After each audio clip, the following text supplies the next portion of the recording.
The opening statements began on Wednesday at a civilian hearing against Oscar-winning filmmaker Paul Haggis, who was accused of raping a publisher about 10 years ago. Haleigh Breest, who filed a lawsuit against Haggis in 2017, claims that the screenwriter and the director forced him to do oral sex and then raped him after he agreed to drink a drink in the Soho apartment after a film premiere. His lawyers claimed that the director used his fame and position in Hollywood to press Breest, who was 26 years old. The defendant, Paul Haggis, is a famous film director and screenwriter. He won 2 Oscars. Talented. He's strong. In addition, Manipulative said, the plaintiff's lawyer Zoe Salzman told the jury members in the courtroom in the Alt Manhattan courtroom. The evidence in this case will show that he uses Mr. Haggis's storytelling skills and fame to hunt, manipulate and attack vulnerable young women in the film industry. He pulled Haleigh, his apartment, manipulated him to be alone, and attacked him. She didn't stop when he said no. She didn't stop when he fought and resisted. Haggis doesn't deny that 2 of them have sex, but he says it's agreed. Moreover, he claims that the accusation of defense and rape was retaliated for Haggis's decision to leave and later criticized the Scientology church. 30 years later, Haggis left with Scientology on opposition to homosexual marriage. Since then, he claimed that the leaders of the controversial religion have tried to find dirt before the claim of rape was corrected. Scientology is very successful in destroying their enemies without leaving behind a single fingerprint. Defense lawyer Priya Chowdhury said.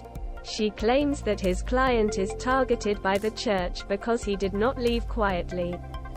The defense lawyer also referred to Haggis's 2011 New Yorker article titled, "You Will Read Something About Me in 2 Years." Paul Haggis. Church of the Scientology against Paul Haggis. It has nothing to do with the church, Chowdhury said to the jury members. Breest. Because of the Scientology. You never know that he did not lie or lie for any other reason, Chowdhury said. But the evidence will show that you lie. Breest's lawyer refused to have any connection with the church. Haleigh Breest has nothing to do with Scientology. Scientology has nothing to do with this case. Haggis, who was born in Canada, 69-year-old, confronted the stone during the morning, while offering defense and prosecution opening arguments, sometimes whispering to one of his lawyers.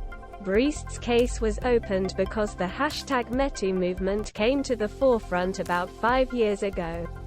Breest told his friends about the encounter in 2013, but according to his lawyer, he never reported it to the police because according to his lawyer, Haggis and fear of retaliation were afraid. His lawyer said Breest spoke Haggis after he was accused of sexual assault in 2017 after he was accused of sexual assault in the press. He decided he had to do something. Zoe Salzman said. Breest said he was fired as a free publisher in society after filed a lawsuit against Haggis. According to his lawyer, Haggis was friends with the boss of Breest Cinema Association, which hosted the film premiere of the night in question. The defense lawyer argues that Breest is trying to get money from Haggis. Haggis is not imprisoned at the civilian hearing, which is expected to last for 2 weeks, but only potential monetary damages. Chowdhury repeated to his jury members several times that they decided whether Haleigh Breest said the truth, and Haggis said that he had finally put his day to court. Only Breest suits the Breest-Haggis but the jury members will also hear from 4 women who blame the sexual assault manager. Salzman said to the jury members that Paul Haggis did not stop when the expression of these 4 women said, "No. He doesn't stop when they push him. It doesn't stop while fighting. He doesn't hear the approval." After opening the statements, the jury members received news from the plaintiff's first witness, Nancy Manogian.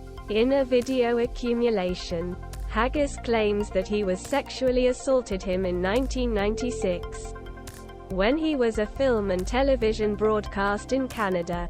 When he tries to refuse his developments, Manogian remembers him asking him, "Miss, you want to protect your job? Do you want to continue working?" "I was shocked," she said.